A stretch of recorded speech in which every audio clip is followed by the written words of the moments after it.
Salut à tous. Que la faveur du Seigneur soit avec chacun et chacune d'entre vous. Je suis l'évangéliste Daddy Herman. Je suis là ce matin pour la lecture de la Bible en un an. Et là, je suis obligé de passer par Facebook pour m'en sortir parce que YouTube me refuse l'accès. Donc, on va passer par Facebook. Que le Seigneur bénisse votre mercredi. Aujourd'hui est le mercredi 30 mai 2018 et nous sommes à notre 151 jours de la lecture de la Bible en un an. Alors, voilà, Maman Gemma est là, elle est une habituée de notre programme. Ok, donc, si vous pouvez, attendez, je vais voir si je peux inviter ici, parce qu'à partir d'ici, on peut inviter aussi Maman Chris, Maman Prunelle. Bon, je n'invite pas tout le monde, j'invite seulement ceux qui sont habitués à la lecture. Voilà, je n'invite pas tout le monde. Alors, peuple de Dieu, vraiment que le Seigneur vous bénisse et que sa grâce soit avec vous. Voilà, bon, je n'ai pas trop de temps pour inviter. Je ne veux pas inviter, mais aujourd'hui, nous allons faire une très belle lecture. J'attends à ce que Maman Christ se connecte. Voilà, excusez-moi pour le changement de plateforme. J'espère que vous allez bien. Ok. Chris Manim is watching. Voilà, j'ai mis mon téléphone en anglais, donc voilà. Yolande Angeli is watching. Ok, no problem. Voilà, donc on va commencer la lecture rapidement. Comme je dois télécharger la vidéo, on ne va pas trop perdre le temps. Amen. Voilà. Donc, je regarde. Salut à tout le monde. Voilà. YouTube me refuse aujourd'hui. On va encore anticiper ici. Luc 23 du verset 44 au verset 56. Luc 23, 44, 56. Luc 23. Alors, hier, nous avons lu Jésus-Christ a été amené devant Pilate. Et Pilate dit non, lui là, moi, je ne vois pas de faute en lui. Renvoyez-le chez Hérode. Il a été renvoyé chez Hérode. Et Hérode encore, poum, renvoie Jésus à Pilate. Et donc Pilate prend une décision pour pouvoir libérer Barabbas, qui lui était un vrai, comment on peut le dire, un vrai brigand. Lui, on le libère. Et Jésus-Christ qui n'a rien fait là, c'est lui, ils ont cloué. Ils vont clouer. Donc hier, nous avons lu qu'est-ce qui s'est passé sur la voie, la route de Golgotha. Lorsque vous prenez le verset 26 jusqu'au verset 32, le chapitre 23. Ok, donc il y avait un homme qui s'appelait Simon de Cyrène qui avait aidé Jésus à porter sa croix, tellement la croix était lourde. Ok, alors, hier nous avons vu que Jésus-Christ avait été crucifié et le brigand, il y avait deux brigands, il y a un brigand qui a reconnu la royauté de Jésus même à la croix et il y a l'autre qui disait à Jésus, si tu es fils de Dieu, sauve-toi et sauve-toi toi-même et sauve-nous, sauve-nous. Et Jésus avait promis à ce deuxième brigand qui avait reconnu là que aujourd'hui même tu seras avec moi dans le paradis. Voilà. Donc ce brigand n'a pas connu la cuite d'âme, il n'a pas connu le baptême, il n'a pas fait l'école de dimanche, il n'a pas eu à faire tout ça. Une grâce présidentielle. Au même titre que ce que le président Emmanuel Macron a fait à Mamoudou Gassama. C'est la même chose. Donc tous ceux qui sont en train de dire oh, c'est des coups montés, c'est comme ça. Non, la vie est comme ça. Vous voyez, il y a certaines actions, quand tu poses, on appelle ça un saut galopant. Voilà, c'est-à-dire que tu dépasses les étapes. Voilà, toi on appelle ça l'exceptionnalité. Voilà, donc c'est ça. Alors aujourd'hui, au verset 44, nous lisons au verset 44. Donc c'est à la suite de cette histoire que je viens de raconter, où Jésus a dit, aujourd'hui même tu seras avec moi dans le paradis. C'est la suite là que nous lisons aujourd'hui. Et nous allons atterrir au verset 56. Il était déjà environ la 6e heure. Bon, dans d'autres versions, on dit 5e heure. Je ne comprends pas. Ce que vous devez retenir, il était 15 heures. Voilà. Et il y eut des ténèbres sur toute la terre jusqu'à la 9e heure. Voilà. Le soleil s'obscurcit et le voile du temple se déchira sur le milieu. Jésus s'écria d'une voix forte, Père, je remets mon esprit entre tes mains. Et en disant ces paroles, il expira.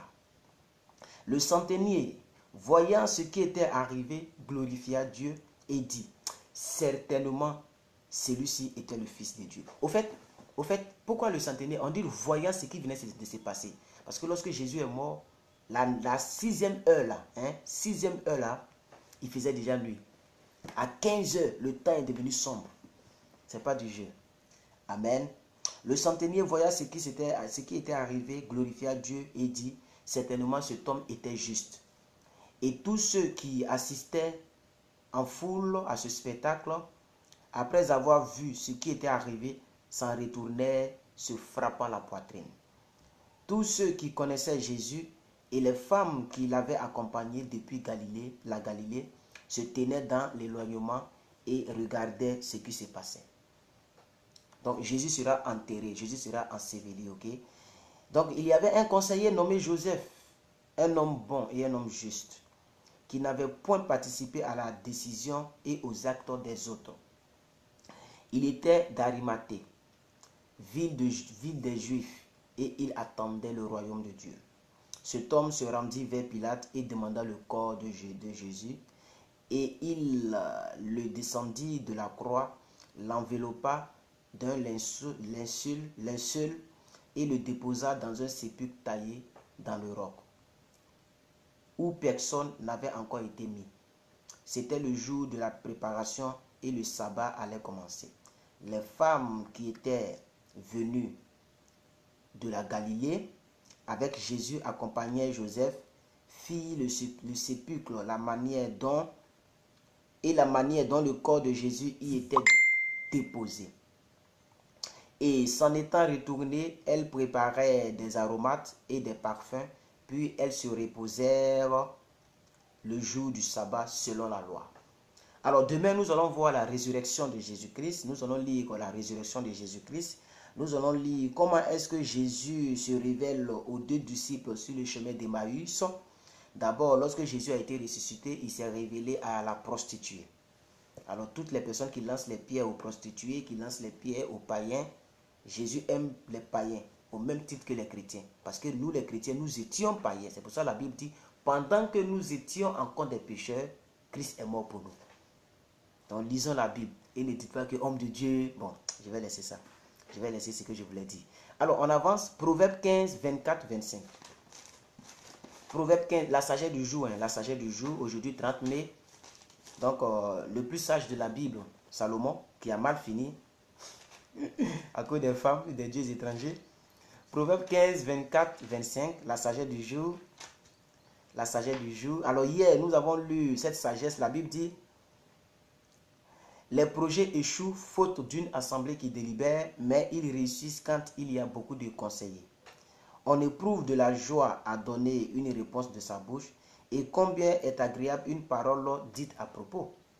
Alors, aujourd'hui, nous lisons le 24, le 25. Il est écrit, et je lis, pour le sage, donc la sagesse du jour, le sentier de la vie mène en haut, afin qu'il se détourne du séjour des morts qui est en bas. Ça, c'est pour le sage. Pour le sage, les sentiers des justes mènent en haut. C'est-à-dire, quand tu es juste sur la terre, tu vas te retrouver en haut. Afin qu'il se détourne des séjours des morts qui est en bas. Verset 25, il est écrit, l'Éternel renverse la maison des orgueilleux, mais il affermit les bornes de la veuve. L'Éternel renverse la maison des orgueilleux, mais il affermit les bornes de la veuve. Alors, nous allons dans Psaume 119, verset 129 jusqu'à 143. Psaume 119, verset 129 jusqu'à 143. Bon, je pense que ça doit faire 144. Ça doit faire 144. Ok? Verset 119, 129 jusqu'à 144. Ok, donc aujourd'hui nous lisons le psaume 119, c'est un psaume qui parle de la parole de Dieu. Donc tous les psalmistes, c'est-à-dire toutes les personnes qui ont parlé de la parole de Dieu, qui ont chanté de la parole de Dieu, sont mentionnés ici. Alors nous lisons aujourd'hui le psaume de P. P-H-E accent aigu. P. Il dit, tes préceptes sont admirables dans la parole de Dieu. Aussi mon âme les observe. C'est très important. Regardez bien le verset 129. Tes préceptes sont admirables. 2 points. Aussi mon âme les observe. Très important. La révélation de tes paroles est claire. Elle donne de l'intelligence au simple. La révélation de ta parole, de tes paroles. Quand la parole de Dieu se révèle à toi, tu es petit mais tu deviens sage. Alléluia. Donc elle donne de l'intelligence aux hommes simples. Il dit, j'ouvre au psaume verset 131, j'ouvre la bouche et je soupire, car je suis avide de tes commandements. Tourne vers moi ta face et aie pitié de moi, selon ta coutume, à l'égard de ceux qui aiment ton nom. Affermis mes pas dans ta parole. Ça, c'est très important. Affermis mes pas dans ta parole. Ne laisse aucune iniquité dominer sur moi.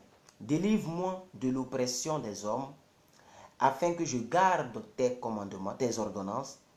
Fais-lui ta face sur ton serviteur et enseigne-moi tes statuts. Mes yeux répandent des torrents d'eau, parce qu'on n'observe point ta loi. Alors, après le psaume de paix, nous partons avec Sadé. Sadé, c'est dire A-D-E accent aigu. Sadé, lui aussi va parler un peu de la parole de Dieu, du verset 37 au verset 44. Il dit, tu es juste, ô Éternel, et tes jugements sont équitables. Tu es juste, ô Éternel, et tes jugements sont équitables. Tu es juste, ô Éternel, et tes jugements sont équitables. Tu fondes tes préceptes sur la justice et sur la plus grande fidélité. Bon, les 2 prochains versets, moi je les ai soulignés. Je les ai soulignés, vous pouvez le faire de même. Le verset 39 et le verset 40, je les ai soulignés. C'est écrit, mon zèle me consume, parce que mes adversaires oublient tes paroles. Ta parole est entièrement éprouvée et ton serviteur l'aime.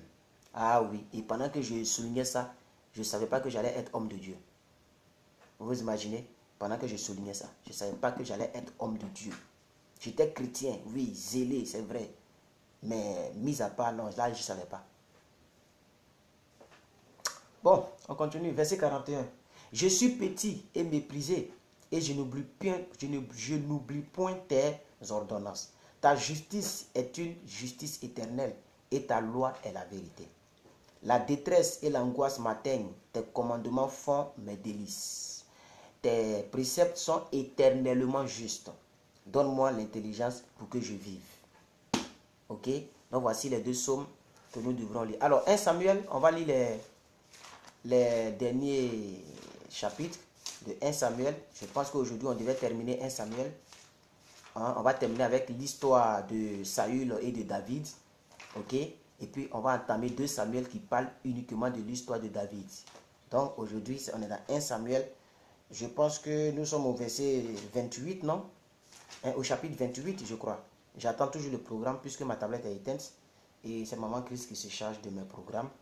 J'attends à ce qu'elle me balance les programmes si elle est encore là. Mais je pense qu'on peut se rattraper, même si elle n'est pas là. On est arrivé au chapitre 28, je crois. Voilà, donc on devait lire 28, 29, 30, 31. Et on termine aujourd'hui. Ce n'est pas des chapitres longs, on peut y arriver. On est à quelle minute là? 14 minutes, 1 seconde. Donc, merci Maman Gemma. Oui, c'est ça. Peut-être que Maman Chris est un peu occupée avec le bébé, l'enfant ou bien avec quelqu'un. C'est pas grave, mais c'est ça.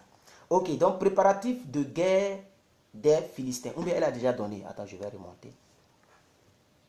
Non, c'est Somme qui est là. Elle est peut-être occupée. Préparatif de guerre des Philistins. Ok, donc on est vers la fin de cette histoire entre Saül, le roi Saül, le mauvais roi Saül et le futur bon roi David. Ok, donc hier nous avons lu, je vais résumer un peu, hier nous avons lu que Saül a été épargné par David 2 fois. Première fois, Saül était couché quelque part. David est venu avec son serviteur. Ils ont coupé la pointe de sa robe, c'est-à-dire en bas de sa robe, et il a pris le morceau. Il est allé loin dans les montagnes et il a commencé à crier pour dire, Saül, tu me veux du mal, mais si je voulais te tuer, j'allais te tuer. Voici, ta robe est coupée, je tiens ici le morceau. Ok? Et Saül a dit, c'est fini, je ne vais plus te poursuivre, je ne vais plus chercher à te tuer. Mais c'était un gros menteur. Deuxième fois, il est parti dans des montagnes pour chercher David. Et arrivé quelque part, il a commencé à dormir. David a pris, c'est sa cruche, où on met de l'eau, un truc comme ça. Et il a encore fait la même chose. Je t'ai épargné la vie, je pouvais te tuer. Ok? Donc c'est la suite là que nous lisons aujourd'hui. En ce temps-là, les Philistins rassemblaient leurs troupes et formaient une armée pour faire la guerre à Israël. Akish dit à David, tu sais, excusez-moi, tu sais que tu viendras avec moi à l'armée, toi et tes gens. David répondit à Akish, tu verras bien ce que ton serviteur fera. Et Akish dit à David, aussi je te donnerai pour toujours la garde de ma personne. Samuel était mort, donc Samuel était déjà mort. Hier on a lu ça, on a lu que Samuel est mort où? Qui peut me dire où Samuel est mort si vous suivez? Ah oui, je vous ai dit qu'on va tout faire et le 31, on aura un examen. Et je vais donner un gros cadeau à la personne qui aura 20 sur 20. Donc, Samuel est mort où? Il est mort dans quel? Il est mort où? Comment on appelle la ville où il est mort? Le roi Samuel, le fils de Anne. Anne qui n'enfantait pas. Son fils Samuel, qui fut juge en Israël et qui fut en même temps prophète. C'est lui qui est venu oindre David. Il est mort à Rama. Ok? Rama. Bon, bref. David répondit à Akish, tu verras bien ce que ton serviteur fera. Et Akish dit à David, aussi je te donnerai la garde de ma personne. Alors, au verset 3, il est écrit, Samuel était mort. Tout Israël l'avait pleuré et on l'avait enterré à Rama. Ah, ça est même dans le verset. Ah, quelqu'un a trouvé. On l'avait enterré à Rama dans sa ville. Saül avait ôté du pays ceux qui évoquaient les morts et ceux qui prédisaient l'avenir. Les Philistins se rassemblèrent et vinrent camper à Sunem. Saül rassembla tout Israël et ils campaient à Gilboa. À la vue du camp des Philistins, Saül fut saisi de crainte et un violent tremblement s'empara de son cœur. Saül consulta l'Éternel et l'Éternel ne lui répond point. Ah oui, quand tu n'es plus en accord avec Dieu, Dieu ne te répond pas. Ça, c'est pas, peu importe, voilà, c'est comme ça. Donc, au verset 6, Saül consulta l'Éternel et l'Éternel ne lui répond point, ni par des songes, ni par l'Urim, ni même par les prophètes. Dieu était sourd même. Alors, Saül va donc emprunter d'autres chemins comme beaucoup de chrétiens malheureusement le font. Lorsque Dieu ne répond plus, lorsque Dieu n'exauce plus tes prières, lorsque tu as comme l'impression que plus tu pries, plus tes problèmes s'empirent, les gens préfèrent prendre maintenant des voies tordues. Ok? Donc là, Saül va faire la même chose. Il va aller voir maintenant les magiciens, donc de nos jours, les féticheurs, les charlatans, les francs-maçons, les Illuminati, les Rose-Croix. Or, le Dieu que nous prions, il est plus puissant que tout cela. Matin, midi, soir, moi j'écris les noms ici dans mes prédications. Rien ne m'arrive. Ils ne peuvent rien me faire. Je suis invisible. Je suis caché en Christ. Donc si tu veux me tuer, c'est qu'il faut tuer Christ. Oh, il est déjà ressuscité. Et tu as fait comment pour le tuer? C'est pourquoi je suis plus que vainqueur. Je suis invincible. Oh, alléluia. Et depuis plus de 12, 13 ans, j'ai dit je ne tombe pas malade. Et puis je ne tombe pas malade. Aucune flèche ne peut m'atteindre. Alléluia. Alors donc, Saül va aller consulter une magicienne dans une ville on appelle Endor. On y va. Verset 7. Et Saül dit à ses serviteurs, cherche-moi une femme qui évoque les morts et j'irai la consulter. Ses serviteurs lui dirent, va à Endor, trait d'union, D-O-R, il faut avoir vos Bibles devant vous. Va à Endor, il y a une femme qui évoque les morts. Verset 8. Alors Saül se déguisa, pour ne pas qu'on le reconnaisse bien sûr, Saül se déguisa, ok, et prit d'autres vêtements et il partit avec 2 hommes. Ils arrivaient de nuit chez la femme. Saül lui dit, prédis-moi l'avenir en évoquant un mort et fais monter celui que je te dirai. La femme lui répondit, voici, tu sais que Saül a fait. Tu sais ce que Saül a fait, comment il a retranché du pays ceux qui évoquent les morts et ceux qui prédisent l'avenir. Pourquoi donc tends-tu un piège à ma vie pour me faire mourir? Saül lui jura par l'Éternel en disant, l'Éternel est vivant. Il ne t'arrivera point de mal pour cela. La femme dit, que veux-tu que je te fasse monter? Et il répondit, fais-moi monter Samuel. C'est-à-dire, il faut que Samuel, Samuel qui est déjà mort là. Ok. Lorsque la femme vit Samuel, elle poussa un grand cri et elle dit à Saül, pourquoi m'as-tu trompé? Tu es Saül. Et le roi lui dit, ne crée rien. Que vois-tu? La femme dit à Saül, je vois un Dieu, avec petit d bien sûr, un Dieu qui monte de la terre. Il lui dit, quelle figure a-t-il? Et elle répondit, c'est un vieillard qui monte et il est enveloppé d'un manteau. Saül comprit que c'était Samuel et il s'inclina le visage contre terre et il se prosterna. Samuel dit à Saül, donc le mot est revenu chez la dame, pourquoi m'as-tu troublé en me faisant monter?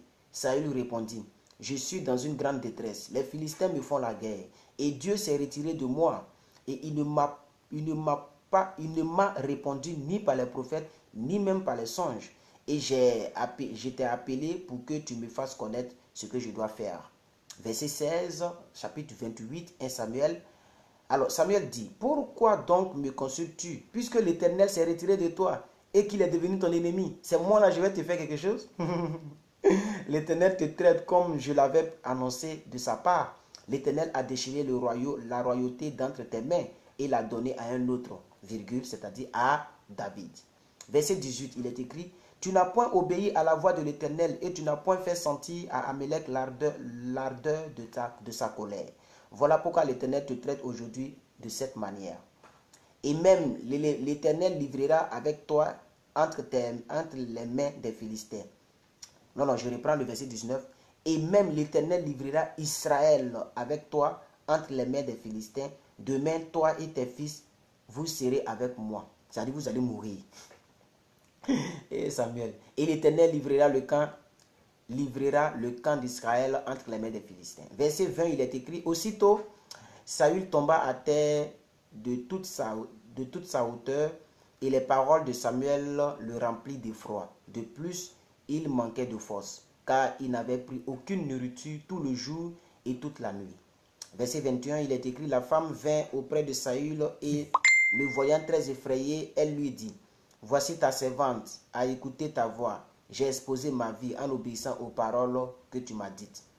Écoute maintenant, toi aussi, la voix de ta servante. C'est la femme là qui parle, la sorcière. La voix de ta servante. Et laisse-moi t'offrir un morceau de pain, afin que tu manges pour avoir la force de te mettre en route. Mais il refusa et dit, je ne mangerai point. Ses serviteurs et la femme aussi le pressèrent, et il se rendit à leurs instances. Il se leva de terre et s'assit sur le lit. La femme avait chez elle un veau gras qu'elle se hâta de tuer, et elle prit de la farine, la pétrit et en cuisit des pains sans levain. Elle les mit devant Saül et devant ses serviteurs, et ils mangèrent. Puis, s'étant levés, ils partirent la même nuit. Alors, nous avons fini les 25 versets, nous lisons les 11 versets du chapitre 29 de ce même livre, c'est-à-dire 1 Samuel. On va voir la fin de Saül, bien sûr. Nous sommes à 23 minutes, donc c'est bon. Donc, nous lisons les 11 versets du chapitre 29, 1 Samuel. Alors, David sera empêché de combattre contre Israël. Parce que si David rentre dans cette guerre, Israël va gagner. Or, Dieu veut que Israël perde sous le règne de Saül. Donc, David sera empêché. Lisons cet empêchement. Les Philistins rassemblaient toutes leurs troupes à Afek et Israël campa près de la source de Jizraël. Les princes des Philistins s'avançaient avec leurs centaines et leurs milliers, et David et ses gens marchaient à l'arrière-garde avec Akish.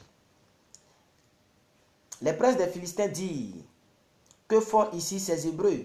Et Akish répondit aux princes des Philistins, n'est-ce pas David, serviteur de Saül, roi d'Israël? Il y a longtemps qu'il est avec moi.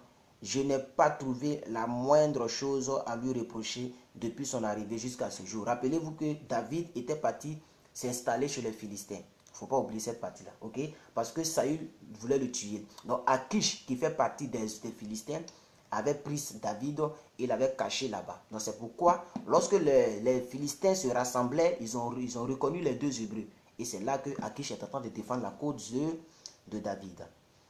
Il y a longtemps qu'il est avec moi, je n'ai pas trouvé la moindre chose à lui reprocher depuis son arrivée jusqu'à ce jour. C'est Akish qui parle. Verset 4. Mais les princes des Philistins s'irritèrent contre Akish et lui dirent, renvoie cet homme et qu'il retourne dans le lieu où tu l'as établi, qu'il ne descende pas avec nous sur le champ de bataille, afin qu'il ne soit pas pour nous un ennemi pendant la guerre. Ah mais oui, ça ils ont raison. Hein. Et comment cet homme rentrera-t-il en grâce auprès de son maître, si ce n'est au moyen des têtes de nos gens? N'est-ce pas ce David pour qui l'on chantait en disant, Saül a frappé ses 1000 et David a frappé ses 10 000. Donc c'est Akish qui défend la cause de David. Hein. Akish continue au verset 6, il est dit, Akish appela David et lui dit, l'Éternel est vivant. Tu es un homme droit et j'aime à te voir aller et venir avec moi dans les camps. Car je n'ai rien trouvé de mauvais en toi depuis ton arrivée auprès de moi jusqu'à ce jour. Mais tu ne plais pas au prince. Retourne donc et va-t'en en paix, va-t'en en paix pour ne rien faire de désagréable aux yeux des princes des Philistins. Retourne donc et va-t'en en paix. Bon, j'ai déjà lu ça, excusez-moi. Verset 8. David dit à Akish, mais qu'ai-je fait? Qu'as-tu trouvé en ton serviteur depuis que je suis auprès de toi jusqu'à ce jour, pour que je n'aille pas combattre les ennemis de mon Seigneur le roi? Akish répondit à David, je le sais, car tu es agréable à mes yeux comme un ange de Dieu. Mais les princes des Philistins disent, il ne montera point avec nous pour combattre. Ainsi lève-toi de bon matin, toi et les serviteurs de ton maître qui sont venus avec toi, et levez-vous de bon matin et partez dès que vous verrez la lumière. David et ses gens se levèrent de bonne heure pour partir dès le matin et retourner dans le pays des Philistins, et les Philistins montèrent à Jezreel. Nous entamons l'avant-dernier chapitre de 1 Samuel. L'avant-dernier chapitre de 1 Samuel. Voilà, nous lisons l'avant-dernier chapitre de 1 Samuel. Et puis, voilà, donc le chapitre 30. David va délivrer les captifs de Tsiklag. Ok, 1 Samuel chapitre 30. Alors, la Bible dit au verset 1 déjà, lorsque David arriva le troisième jour à Tsiklag, c'est-à-dire il est quitté maintenant à l'autre côté, avec ses gens, les Amalécites avaient fait une invasion dans le Midi et à Tiglag. Ils avaient détruit et brûlé Tiglag, excusez-moi. Après avoir fait prisonnier les femmes et tous ceux qui s'y trouvaient, petits et grands, ils n'avaient tué personne, mais ils avaient tout emmené et s'étaient remis en route. David et ses gens arrivèrent à la ville et voici, elle était brûlée et leurs femmes, leurs fils et leurs filles étaient emmenés captifs. Alors David et le peuple qui était avec lui élevèrent la voix et pleurèrent jusqu'à ce qu'il n'ait plus de force à pleurer. Jusqu'à ce qu'il n'ait plus la force de pleurer, excusez-moi. Verset 5. Les deux femmes de David avaient été amenées, Achinoam de Jezreel et Abigail. Rappelez-vous, Abigail, c'était la femme de ce mauvais gars, Nabal. Ok, l'ivrogne là, voilà. Donc, Abigail de Carmel, femme de Nabal. Ah, c'est écrit. Ok. David fut dans une grande angoisse car le peuple parlait de le lapider parce que tous avaient de l'amertume dans l'âme, chacun à cause de ses fils et de ses filles. Mais David reprit courage en s'appuyant sur l'Éternel son Dieu. Cette partie-là, je l'ai soulignée. Si vous pouvez le faire, si vous avez votre Bible, faites-le parce que c'est très important. Très important. Mais David reprit courage en s'appuyant sur l'Éternel son Dieu. C'est ça qui est la vérité. Il dit au sacrificateur Abiatar, fils d'Achmelech, apporte-moi donc l'éphod. Abiatar apporta l'éphod à David. Verset 8. Et David consulta l'Éternel en disant, poursuivrai-je cette troupe? L'atteindrai-je? L'Éternel lui répondit, poursuis, car tu atteindras et tu délivreras. Tu délivreras. Tu atteindras et tu délivreras. Verset 9. Et David se mit en marche, lui et les 600 hommes qui étaient avec lui. Ils arrivaient au torrent de Besor, où s'arrêtaient ceux qui restaient en arrière. David continua la poursuite avec 400 hommes, 200 hommes arrêté, trop fatigué pour passer le torrent de Besor. Alors il trouvait dans les champs un homme égyptien qu'il conduisit auprès de David, et il lui fit manger du pain et boire de l'eau. Il lui donnait un morceau d'une masse de figues sèches et 2 masses de raisins secs après qu'il eut mangé. Les forces lui revinrent car il n'avait point pris de nourriture et point de l'eau depuis 3 jours et depuis 3 nuits. David lui dit, « À qui es-tu et d'où es-tu » Voyez, normalement c'est « De qui es-tu et d'où es-tu » Il répondit, « Bon, à qui es-tu, c'est ça? Je suis à temps. » C'est bon, je ne peux pas quand même contredire le français biblique. David lui dit, « À qui es-tu et d'où es-tu » Il répondit, « Je suis un garçon égyptien au service d'un homme amalécite et voilà 3 jours que mon maître m'a abandonné parce que j'étais malade. Nous avons fait une invasion dans le midi de Kérétien, sur le territoire de Juda et au midi de Caleb et nous avons brûlé Tiglag. » Oh, Tiglag, là, c'est ce que David vient de délivrer, ok? David lui dit au verset 15, « Veux-tu me descendre vers cette troupe ?» Et il répondit, « Jure-moi par le nom de Dieu que tu ne me tueras pas et que tu ne me livreras pas à mon maître, et je te ferai descendre vers cette troupe. » Il lui servit ainsi de guide, et voici les Amalécites étaient disséminés dans la contrée, mangeant, buvant et dansant à cause du grand butin qu'ils avaient enlevé au pays des Philistins et au pays de Juda. Verset 17. David les battit depuis l'aube du jour jusqu'au soir du lendemain, et aucun d'eux n'échappa, excepté 400 jeunes hommes qui montaient sur les chameaux et s'enfuirent. Verset 18, il est écrit, David sauva tout ce que les Amalécites avaient pris, et il délivra ainsi ses 2 femmes. Il ne leur manqua personne, ni petit ni grand, ni fils ni fille, ni aucune autre chose du butin, ni rien de ce qu'on leur avait enlevé. David ramena tout. Et David prit tout le menu et le gros bétail et ceux qui conduisaient ce troupe et marchaient à sa tête, disant, c'est ici le butin de David. Alors, on est presque vers la fin de ce livre-là. Nous continuons du verset 21 au verset 31. 10 versets, nous partons. David partage donc le butin qu'il a pris dans ce pays. David arriva auprès de 200 hommes qui avaient été trop fatigués pour le suivre et qu'on avait laissé au torrent de Besor. Ils s'avancèrent à la rencontre de David et du peuple qui était avec lui. David s'approcha d'eux et leur demanda comment ils se portaient. Tous les hommes méchants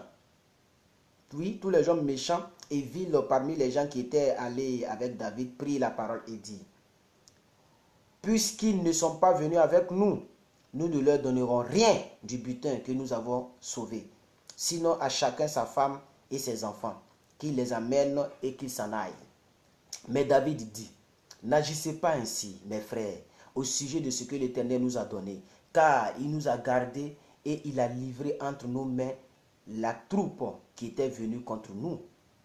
Et qui vous écouterait dans cette affaire? La part doit être la même avec celui qui est descendu sur le champ de bataille et pour celui qui est resté près des bagages. Ensemble, ils partageront. » Alors au verset 25, il est écrit, « Il en fut ainsi dès ce jour et dans la suite, et l'on a fait de cela jusqu'à ce jour une loi et une coutume en Israël. » De retour à Tiglag, David envoya une partie du butin aux anciens de Juda et à ses amis en leur adressant cette parole. « Voici pour vous un présent sur le butin des ennemis de l'Éternel. » Il fit ainsi des envois à ceux de Bethel, à ceux de Ramoth du Midi et à ceux de Jathir, et aussi à ceux d'Aroer et à ceux de Simoth et à ceux d'Estemoa, à ceux aussi de Rakal, à ceux des villes de Jéraméélite et à ceux des villes de Kénia, à ceux de Orna et à ceux de corps à Cham et à ceux d'Atak, à ceux d'Hébron et à tous les lieux que David et ses gens avaient parcourus. Vous voyez, c'est ça qui est la vérité. Il a partagé le butin à tout le monde. Alors, le dernier chapitre, pendant que nous sommes à quelle minute? 35 minutes, c'est quand même bon. On va prendre quelques temps pour lire les 13 versets de ce dernier chapitre. Et demain, on va commencer 1 Samuel et nous allons lire l'histoire à proprement dite de David. Mais l'histoire de David commence par 1 Samuel, très important, avec la bataille entre Samuel et Saül, entre David et Saül. Alors, nous allons lire l'histoire de David dans 2 Samuel, ok? Voilà, qui est constitué de 24 chapitres. Alors, chapitre 31, nous lisons la défaite d'Israël à Gibéa et la mort de Saül et aussi la mort de l'ami de Saül qui lui est le fils de Saül. Non, qu'est-ce que j'ai dit? Écoutez-moi, nous allons lire dans ce chapitre 31. 1. La défaite d'Israël contre les Philistins. 2. La mort de Saül. 3. Le fils aîné de Saül qui s'appelle Jonathan, qui lui était l'ami de David. Ah oui, hein, il faut connaître toutes ces choses, qui s'appelle Jonathan. Tous ceux-là vont mourir dans ce chapitre. Alors, les Philistins livraient bataille à Israël et les hommes d'Israël ont pris la fuite devant les Philistins et tombèrent morts sur la montagne de Gilboa. Les Philistins poursuivirent Saül et ses fils et tuèrent Jonathan, Abinadab et Malkishua, fils de Saül. L'effort du combat porta sur Saül et les archers l'atteignirent et le blessèrent grièvement. Saül dit alors à celui qui portait ses armes, « Tire ton épée et transperce-moi, de peur que ces incirconcis ne viennent me percer et me faire subir leurs outrages. » Celui qui portait ses armes ne voulut pas, car il était saisi de crainte. Et Saül prit son épée et se jeta par-dessus. Donc, il s'est jeté sur l'épée. Celui qui portait les armes de Saül, le voyant mort, se jeta aussi sur son épée et mourut avec lui. Ainsi périrent en même temps dans cette journée Saül et ses 3 fils, celui qui portait ses armes et tous ses gens avec lui. Verset 7. Ceux d'Israël qui étaient du côté de la vallée et du côté du Jourdain, ayant vu que les hommes d'Israël s'enfuyaient et que Saül et ses fils étaient morts, abandonnèrent leur ville pour prendre aussi la fuite, et les Philistins allaient s'y établir. Le verset 8, il est écrit: le lendemain, les Philistins vinrent pour dépouiller les morts, et ils trouvèrent Saül et ses 3 fils tombés sur la montagne de Gilboa. Donc Saül est mort où? Saül a vécu où? Samuel est mort où? Tout ça, c'est des choses, c'est important, hein? C'est l'histoire biblique, il faut le connaître. Il coupait la tête de Saül. Ah bon? Ah, Saül n'a pas la chance, hein? Un roi dont on coupe la tête de son cadavre, c'est bizarre. Il coupait la tête de Saül et enlevait ses armes. Puis il fit annoncer cette bonne nouvelle par tout le pays des Philistins, dans les maisons, dans leurs idoles et parmi le peuple. Il mit les armes de Saül dans la maison des Astartés et ils attachèrent son cadavre sur les murs de Beth-Shan. Lorsque les habitants de Jabès, en Galade, apprirent comment les Philistins avaient traité Saül, tous les vaillants hommes se levèrent et, après avoir marché toute la nuit, ils arrachèrent des murs de Beth-Shan le cadavre de Saül et ceux de ses fils. Puis ils revinrent à Jabès où ils les brûlèrent. Donc, Saül est mort comment? Il est mort décapité, tête coupée de son cadavre et brûlé ensuite avec ses enfants. Ils prirent leurs os et les enterrèrent sur le tamaris de Jabès et ils jeûnèrent 7 jours. Même s'il était un faux roi, ce que c'était un oint de l'Éternel, il faut quand même prendre un moment de jeûne. Il faut être désolé un peu. Alors, bref. On a terminé la lecture d'aujourd'hui. Normalement, on ne devrait pas lire les 4 chapitres, mais on veut se rattraper dans un temps record pour ceux qui sont habitués dans cette lecture avec moi. Merci, je ne vais pas trop aller plus loin puisque cette vidéo, je dois la télécharger et la mettre sur YouTube, puisque c'est les YouTubeurs et moi qui faisons ce programme. Alors, à toutes les personnes qui lisent avec moi, d'habitude, excusez-moi pour ce dérangement. À toutes les personnes qui vont regarder cette vidéo peut-être plus tard, excusez-moi aussi pour ce dérangement. YouTube nous a refusé aujourd'hui l'accès de diffuser en direct. Donc nous sommes venus ici aujourd'hui pour diffuser en direct. dans le but d'être à jour. Alors, nous sommes maintenant à 40 minutes. Je vais vous laisser. Je vous souhaite bon mercredi. Je prie que la grâce de Dieu vous localise, que Dieu fortifie toutes les personnes qui sont malades, que Dieu fortifie toutes les personnes qui ont besoin d'une intervention divine, que la grâce, la faveur de Dieu soit avec vous, qu'aucun accident ne vous atteigne, qu'aucun fléau, aucune flèche ne vous atteigne, au nom de Jésus-Christ de Nazareth. Moi, c'est l'évangéliste Dadje Herman, plus que vainqueur.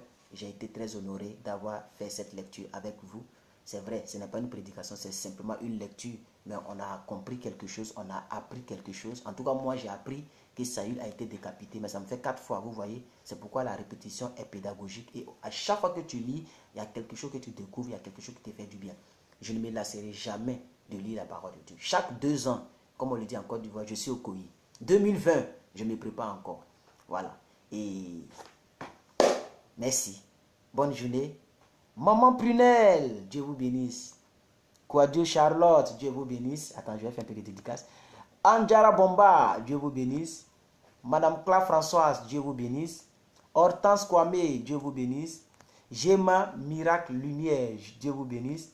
Maman Chris, Dieu vous bénisse.